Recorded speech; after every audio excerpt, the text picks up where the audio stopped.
এটি অষ্টম শ্রেণীর চতুর্থ অধ্যায়ের দ্বিতীয় পর্ব। এ পর্যায়ে আমরা সরল মুনাফা নিয়ে আলোচনা করব। তো এখানে সরল মুনাফা সম্পর্কে বলা হয়েছে, ব্যাংকে সঞ্চয়ী হিসাব খুললে নির্দিষ্ট হারে মুনাফা পাওয়া যায়। যেহেতু শান্তা নিয়মিত ব্যাংকে সঞ্চয় করে, তাই সে ব্যাংক থেকে মুনাফা পাবে। মুনাফা দুই ধরনের হতে পারে, সরল মুনাফা এবং চক্রবৃদ্ধি মুনাফা। দেখো, মুনাফা দুই ধরনের হতে পারে, একটা হচ্ছে সরল মুনাফা আর একটা হচ্ছে চক্রবৃদ্ধি মুনাফা। যে যে জিনিসগুলো তোমাদের লাগবে সেটা আমি আগে থেকে লিখে রাখছি। যেমন সরল মুনাফা জিনিসটা কি? সরল মুনাফা হচ্ছে, সরল মুনাফা বলা যেতে পারে, মুনাফা বলা যেতে পারে, লাভ বলা যেতে পারে। দেখো, প্রশ্নের মধ্যে সরল মুনাফা উল্লেখ থাকতে পারে, মুনাফা উল্লেখ থাকতে পারে, আবার শুধু লাভ উল্লেখ থাকতে পারে। তো এটা যেটাই থাকুক, তোমরা এটাকে মনে করবা যে এটা সরল মুনাফা। তো সরল মুনাফাকে ইংরেজিতে বলা হয় সিম্পল প্রফিট বা বলা হয় যে সিম্পল ইন্টারেস্ট। তো প্রতি বছর প্রারম্ভিক মূলধনের উপর যে মুনাফা হিসেব করা হয়ে থাকে তাকে বলা হয় সরল মুনাফা বা লাভ। অর্থাৎ প্রতি বছর বলতে প্রত্যেক বছরে প্রারম্ভিক, মানে তুমি যে টাকাটা ব্যাংকে জমা রাখছো, প্রারম্ভিক যে মূলধনটা তুমি জমা রাখছো ব্যাংকে, ওইটার উপরে মুনাফা অর্থাৎ কত হারে তোমাকে টাকা দিবে আর কি প্রতি বছরে, সেই হিসাব যেইভাবে করা হয় সেটাই হচ্ছে সরল মুনাফা। একে আয় দ্বারা প্রকাশ করা হয়। এটার সরল মুনাফা সূত্র হচ্ছে সরল মুনাফা সমান সমান আসল যোগ মুনাফার হার যোগ সময়। অর্থাৎ এখানে আমরা লিখতে পারি, এটাকে যদি আমরা বীজগণিতভাবে লিখি তাহলে আই সমান সমান পি আর এন, যেখানে আই হচ্ছে সরল মুনাফা, পি হচ্ছে আসল, আর হচ্ছে মুনাফার হার, এন হচ্ছে সময়। এই সবগুলো বিস্তারিত আলোচনা করব।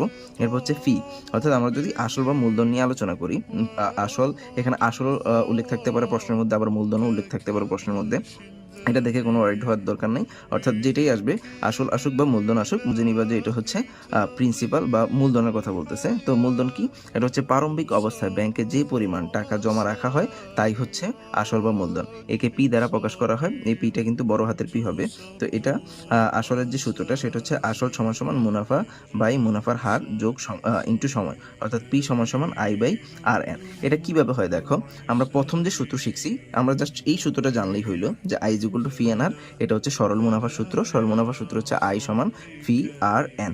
এটা থেকে আমরা সবগুলো সূত্র বের করতে পারবো। তো এখান থেকে যদি আমাদেরকে পি এর মান বের করতে হয় তাহলে আমরা পি লিখবো।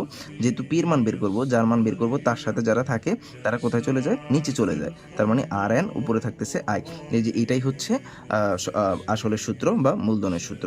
পর যে ব্যাপারটা আসে সেটা হচ্ছে মুনাফার হার বা শতকরা বার্ষিক মুনাফা। মানে এখানেও দুইটা নাম, এক মুনাফার হারও থাকতে পারে, আবার শতকরা বার্ষিক মুনাফাও থাকতে পারে।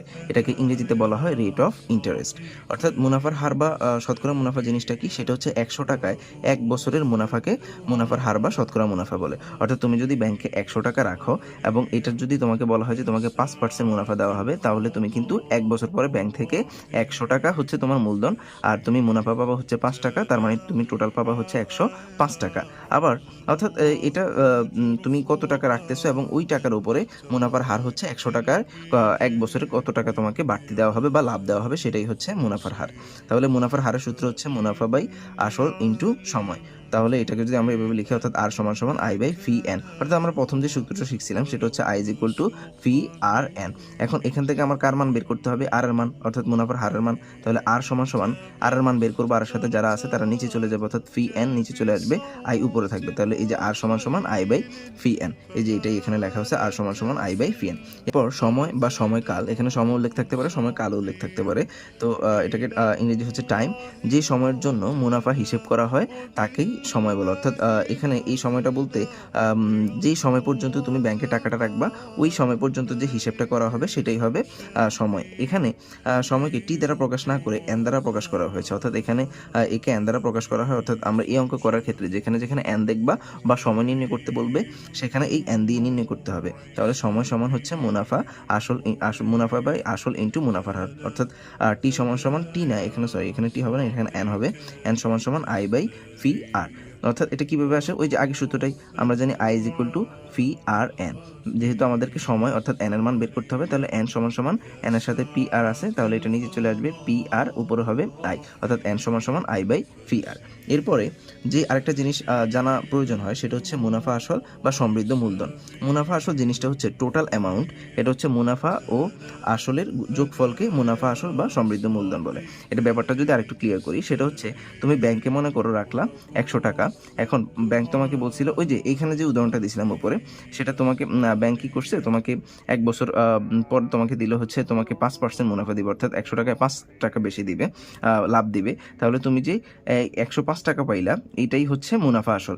অর্থাৎ মুনাফা আসল বা সমৃদ্ধ মূলধন, অর্থাৎ তোমার যে মেইন টাকা, ওই টাকার সাথে তুমি যে পরিমাণ মুনাফা পাইছো এটার যোগফল, অর্থাৎ এই যে মুনাফা আসল এবং মুনাফার যোগফলটাই হচ্ছে মুনাফা আসল। তাহলে এটাকে এ দ্বারা প্রকাশ করা হয়।